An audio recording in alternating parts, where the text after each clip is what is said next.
Buenas tardes. Queremos continuar con esta serie de pláticas acerca de lo que es la palabra, el impacto de la palabra.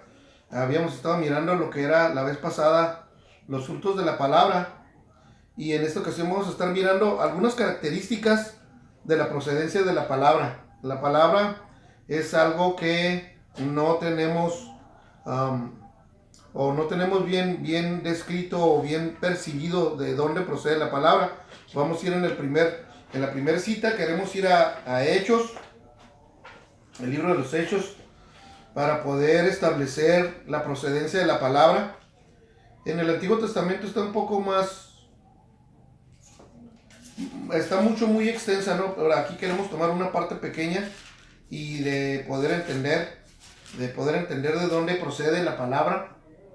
La palabra es algo, una extensión, habíamos mirado algunas veces, una extensión de lo que es la persona del Señor. O sea, la palabra se convierte en una extensión de la palabra, de lo que es la extensión del Señor. Y vamos a Hechos 7, en el versículo 38. Fíjate, aquí está hablando, está recordando del Antiguo Testamento. Dice, este es aquel Moisés que estuvo con la congregación en el desierto, con el ángel que le hablaba en el monte Sinaí. Pues, había un ángel hablando con Moisés en el monte Sinaí y con nuestros padres, que recibió palabras de vida que darnos. Entonces, la palabra tiene una procedencia divina. Primero, la palabra tiene una procedencia divina. No es una palabra de pensamiento humano, de filosofía humana, de entendimiento humano. Tiene una procedencia divina, y aquí podemos mirar cómo lo asegura el escritor del libro de los Hechos. Dice, este es aquel Moisés que estuvo en la congregación en el desierto con el ángel que le hablaba en el monte Sinaí y con nuestros padres, y que recibió palabras de vida que darnos. Entonces la misma palabra se convierte en algo que procede de Dios y es para nosotros. Y casi siempre la palabra de Dios no es una palabra impositiva, no es una palabra que se va a imponer en tu vida, es una palabra que te hace la invitación para que tú puedas participar de los beneficios o del entendimiento que la palabra tiene, ¿no? Dice, tiene características eternas. Entonces aquí ya podemos identificar que la misma palabra te va diciendo que tiene características divinas. O sea, Moisés la toma, dice que tomó palabras de vida para nosotros. ¿Para qué darnos? Se refiere al Antiguo Testamento, todo lo que es el Pentateuco, que es donde Dios da todas las leyes, todos los estatutos, todas las normas sociales, todas las normas de sanidad, los 10 mandamientos ahí vienen. Entonces dice que esa palabra es palabra de vida. Entonces cuando nosotros nos metemos en la palabra, tiene vida en nosotros, es lo que nos da el aliento, es lo que nos da el ánimo para continuar adelante, y tiene características eternas. Y la palabra tiene características sagradas en sí misma. Entonces cada palabra que hay en lo que es la escritura tiene entendimiento, tiene vida, tiene corrección, tiene ánimo, tiene sanidad. Entonces esas características son divinas. Vamos al Salmo 119. Vamos a ir al Salmo 119. En el versículo 160. ¿Cómo vamos a entender? ¿Cómo vamos a entender una de las características de lo que es la palabra, que es divina y es eterna? Fíjate, dice, la suma de tu palabra es verdad. Dice, la suma de tu palabra, o sea, la suma de todo lo que es la palabra para nosotros es verdad. Mirábamos la vez pasada una de las veces pasadas, que la palabra tiene una pureza, una alta pureza. Es sumamente pura la palabra. La palabra no está hecha para poderte enredar o involucrar en cosas de manipulación, sino está para darte libertad, para dar sanidad, y tiene características de procedencia divina. Fíjate, la suma de tu palabra es verdad, y eterno es todo juicio de tu justicia. Entonces, la suma de la palabra y la palabra que emite como juicios el Señor es eterno. Entonces, la misma palabra tiene características de divinidad, de sagrado, de eterno, y es Dios el que lo está hablando. Entonces, cuando es una autoridad, la misma palabra que se emite o los mismos reglamentos que se emiten tienen una autoridad para regir la vida de los que escuchan. Entonces, esa autoridad que Dios tiene en la palabra es lo que a nosotros nos hace falta para poder corregir el rumbo de nuestra vida y que pueda ser fructífera en las partes donde Dios quiere que sea fructífera. Ahora, esa misma palabra dice que tiene eternidad. Dice que tiene eternidad, y la suma de tu palabra es verdad. Entonces tenemos verdad, tenemos eternidad. Moisés le recibió de Dios directamente. Entonces, la palabra en sí misma es la autoridad de Dios. Entonces, la autoridad de Dios es lo que nosotros leemos cuando agarramos la palabra. Ahora, algo de lo que normalmente no sucede es que mucha gente tenemos una interpretación inadecuada de lo que es la palabra. Y aquí es donde viene toda la enjambre de pensamientos, de denominaciones, de religiones, de interpretaciones de un tipo y de otro, donde la palabra es interpretada con una sección pequeña que se adapta a lo que yo quiero que se haga. Y esa es manipulación. Pero en sí mismo la palabra no está hecha para manipularte. Está para darte libertad. Está para darte la restauración que tú necesitas. Y fíjate, tiene promesa. Vamos a Juan 8, al Evangelio de San Juan. Vamos a ir al Evangelio de Juan, en el capítulo 8.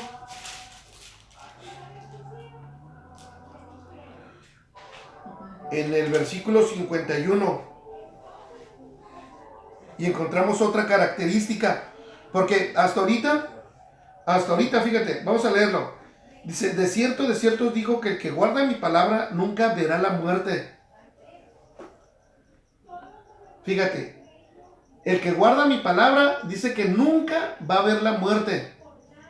Y acabamos de mirar que la palabra de Él es eterna. Entonces, la eternidad de Dios quiere ser transmitida a aquellos que escuchan y obedecen la palabra. Entonces, esa eternidad que tiene el mismo Creador es transmitida a través de la palabra para la gente que recibe la palabra, pero tiene demanda. O sea, no es así como que es como si regáramos el agua, ¿no? Así para todo el mundo, y a todo el que le cae ya, no. Involucra el compromiso de nosotros. Parte del crecimiento de la iglesia involucra compromiso de nuestra parte. Y es la parte donde muchos nos atoramos. Muchos nos atoramos porque queremos ir el domingo a la iglesia y checar tarjeta. Y ahí es donde truena la cosa. Porque la palabra no es así, ocupa de compromiso. Entonces, donde no podemos avanzar en el cristianismo es por cuestión de falta de compromiso. ¿Me entiendes? Y es como, una vez me platicaba uno de mis hermanos un chiste de una novia que decía que estaba el muchacho con la novia y le dijo, no hombre, por ti sería capaz de bajarte las estrellas y bajarte la luna y traerte el sol y no, que se me quemarían las manos y todo.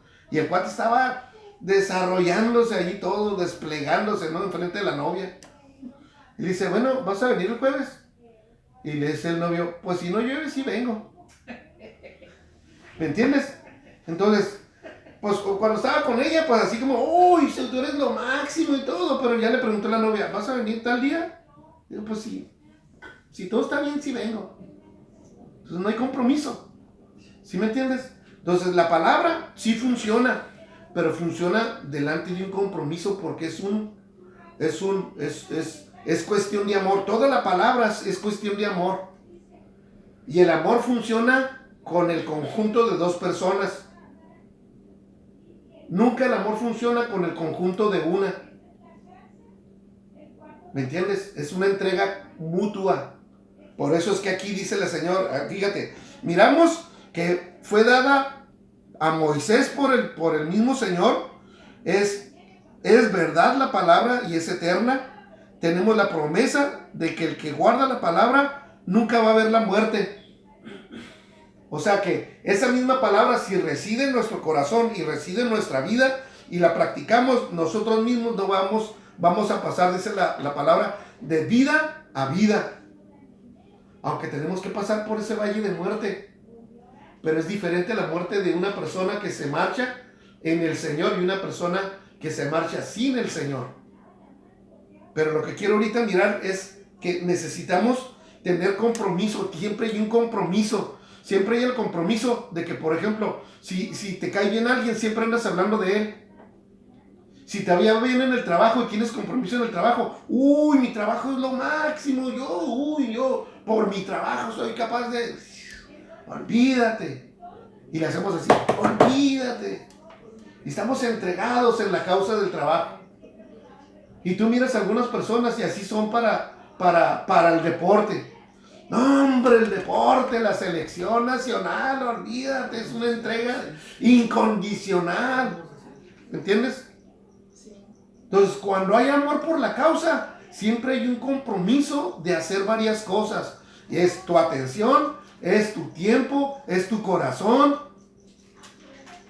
Porque si no, no funciona. Entonces, en el Señor es la misma, nada más que no, como que no estamos acostumbrados a escuchar que el amor tiene demandas. El amor para Dios siempre es, pues yo voy, me reporto contigo. En algunos damos limosna.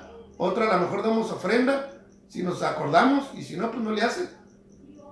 Y yo me voy de domingo, y ahí fue. Dice el Señor, no.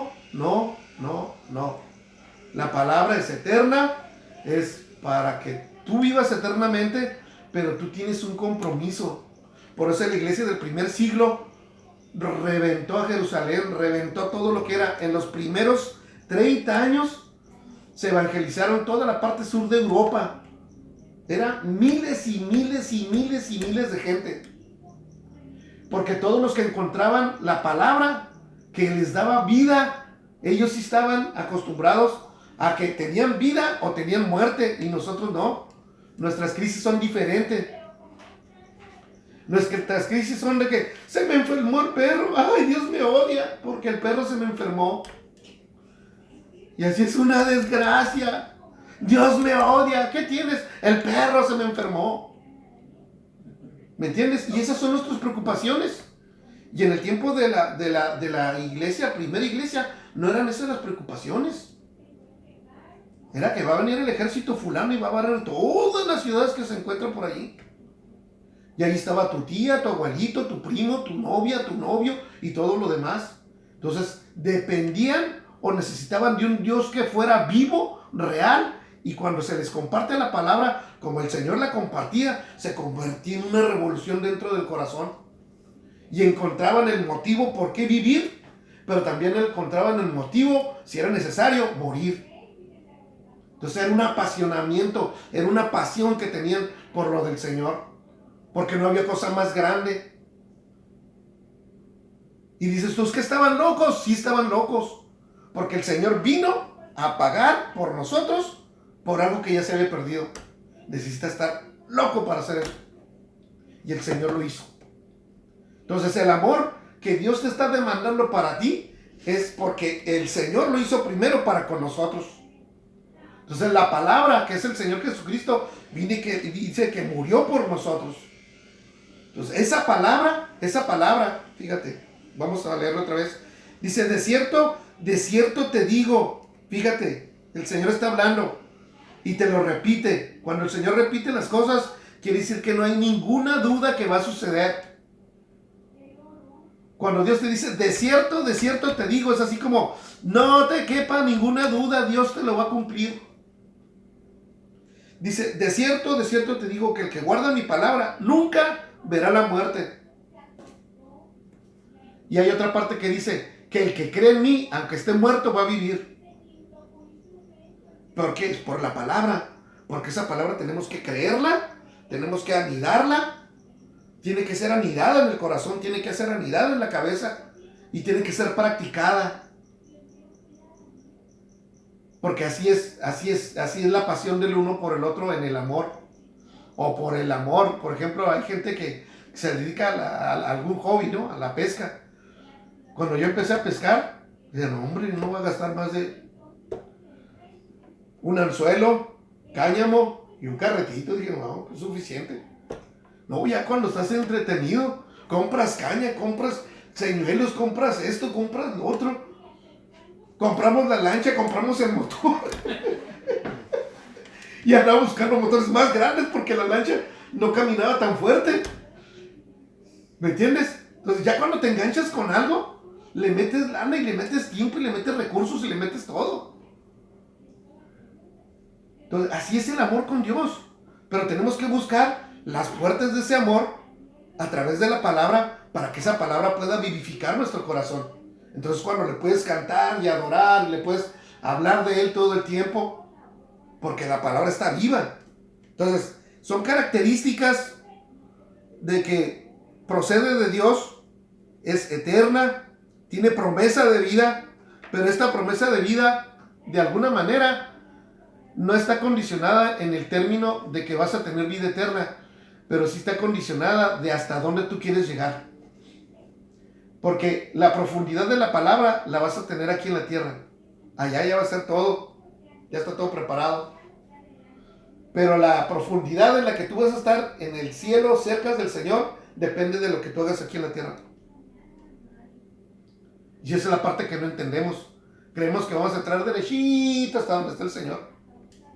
Y a lo mejor sí, porque Dios es bueno, ¿no? Pero de alguna manera nosotros tenemos que luchar como el Señor luchó aquí en la tierra, ¿sí? Para poder proclamar el mensaje, para poder ser ejemplo a los demás. Y esa palabra, la palabra tiene promesa de eternidad para nosotros. Ahora, la palabra es una herramienta. La palabra bien interpretada es una herramienta.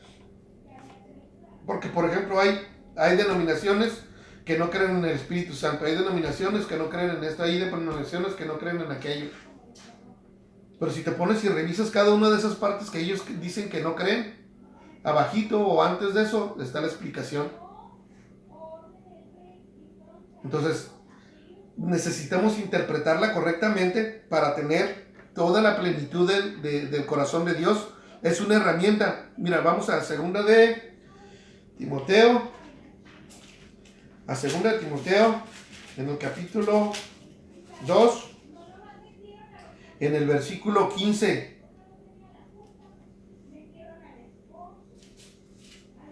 ¿Ya lo tienes? Fíjate lo que dice. Procura con diligencia presentarse a Dios aprobado como obrero que no tiene de qué avergonzarse. Y esta es la parte que quiero remarcar ahorita. Que usa bien la palabra de verdad. ¿Sí? Que usa bien la palabra de verdad. Y aquí lo que tenemos que entender es que si hay una demanda del compromiso de nosotros para con Dios, pero Dios no te está condenando por eso. Es una invitación para que tú puedas acercarte más a Dios. ¿Sí? Entonces, si hay una demanda de amor, es una demanda de amor más que de otra cosa. Y por eso lo comparamos, pues. Por eso lo comparamos con el amor. Lo más cercano, o lo que todos conocemos, o lo que todos hemos podido concebir en nuestra cabeza, es la pareja. Imagínate, la novia esa. Oye, ¿vas a venir tal día? Pues, si no llueve, si vengo. ¿Con qué impresión crees que se quedó la novia? Así como, pues, no hay mucho amor. Aunque él estaba declarando las estrellas y el cielo y todo lo demás. ¿Sí? Pero fíjate lo que dice aquí. Dice que usa bien la palabra de verdad. que usa bien la palabra de verdad, que usa bien la palabra de verdad. ¿Cómo es que se usa la palabra de verdad? Porque la verdad se convierte en una herramienta. Y aquí tenemos las dos partes de la verdad de Dios. Tenemos la palabra de Dios que es misericordiosa, que es verdad. Y tenemos la palabra que usaban los fariseos, que era para condenar a su prójimo. ¿Sí entienden? Entonces, la palabra puede ser utilizada bien. Puede ser utilizada bien cuando se utiliza para misericordia. Y la palabra no es utilizada bien cuando se utiliza para poder golpear a los demás. Que los sistemas religiosos regularmente hacen eso. Golpean a los demás, subyugan a los demás, someten a los demás. La palabra de Dios es la que se preocupa por ti de tal manera que tú puedes entender que el corregir tu vida es lo mejor. Está como cuando habla en Isaías, dice, vengan, sean inteligentes, dice una traducción, y pongámonos a cuentas. Y es como si les dijera, a ver, ¿qué es lo que tienen? Vamos a ponernos a cuentas, así como, asómate, ¿qué es lo que tienes? Y asómate, ¿qué es lo que te quiero dar? Si no tienes nada, yo te lo puedo dar. Pero esa es la verdad de Dios. ¿Sí? Es la verdad con misericordia. Es la verdad para que la persona pueda tener la confianza de que le va a ir bien. ¿Sí? Entonces, la verdad de Dios dice que tiene que ser que usa bien la palabra de verdad, no para condenar. ¿Sí? Ahora, ya que utilizamos bien la palabra de verdad, tenemos la responsabilidad, nosotros, cada uno en lo individual, tenemos una responsabilidad que es revisar que la palabra que se nos está hablando tiene el sentido adecuado que se le dio. Porque allí ya nadie entra, pues si alguien proclama una palabra y alguien enseña una palabra, ¿quién es el que corrige regularmente? Debiera de haber un consejo en la iglesia donde lo que se está hablando se revisa, donde la profecía se revisa, donde la enseñanza y la doctrina se revisa, que normalmente no se tiene. Esa era la iglesia inicial. Era un lugar donde todo lo que se emitía era revisado. Dice que la profecía tenía que ser probada, no nomás profetizaban. Porque era algo bien delicado. ¿Sí? El que enseñaba tiene que ser revisado. Entonces, ya que cae la palabra con nosotros tenemos una responsabilidad, porque si se nos abrió una palabra correcta, qué suave, qué bendición, yo puedo usarla y practicarla, pero ¿qué tal si no? ¿Sí? Entonces, tenemos que estar bien vivos con eso y vamos a Hechos. Vamos al libro de los Hechos, porque la palabra en todas partes tiene. Mira, aquí en el libro de los Hechos me gustó mucho desde la primera vez que leí, hasta hace un chorro de tiempo. Fíjate, aquí están unos señores que se les acaba de predicar la palabra.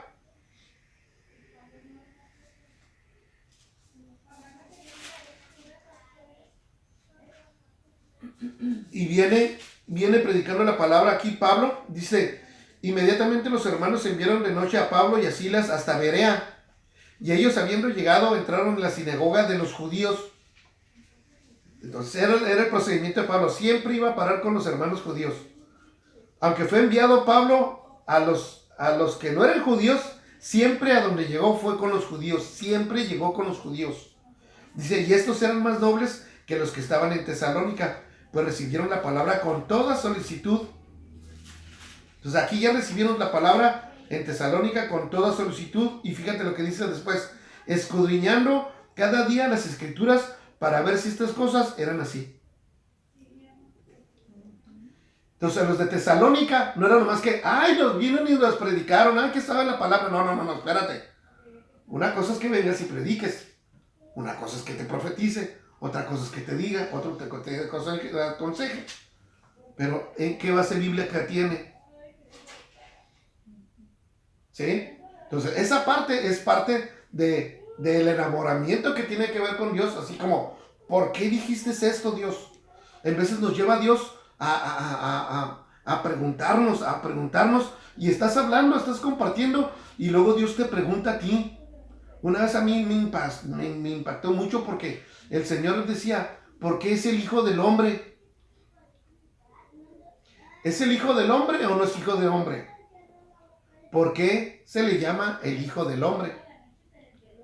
Y son preguntas que te quedan impresionado. Ya estés revisando hasta que Dios te da la respuesta y dices, wow. Pero es Dios el que te pone la pregunta en el corazón, en tu mente, en tu intelecto, para que tú puedas ir a la palabra y revisarla. ¿Dónde está la respuesta? Encuéntrala. Nomás son 66 libros. Fácil. ¿Sí entiendes? Entonces, de esa manera es como Dios te engancha y te lleva a los lugares que Él te quiere llevar. Pero si no, ¿cómo te lleva? Ah, ya me predicaron el domingo. Ah, sí, va compromiso. El amor tiene compromiso. No, el amor nomás no es que y ahí fue, no. No, el amor tiene compromiso. Tiene compromiso físico, tiene compromiso de casa, tiene compromiso económico, tiene compromiso moral, tiene compromiso de proyectos, tiene compromiso de todo. Así es Dios. Por eso las primeras sociedades que se levantaron en la escritura eran bien poderosas. Y si miran ustedes en las primeras partes de la iglesia, había muchísimos hombres que dejaron todo. Dice que vendían casas, vendían todo lo que tenían, tierras, lo vendían por la palabra. Y dices tú, ¿qué locura era esa? Ahorita les pides en ocasiones para cooperar algo y así como que, queremos hacer esto así. ¿Y de dónde? Pues si todo es por fe. No, no es por fe, hay que meterle. ¿Sí me entienden? El compromiso del amor con Dios es todo. Dijo alguien, Dios te compró, te salvó eternamente, te salvó completo, te salvó con cartera o sin cartera. Y alguien dice, no, pues sin cartera no la viento por ahí. Sí me salvó, pero la cartera la viento, la cartera no.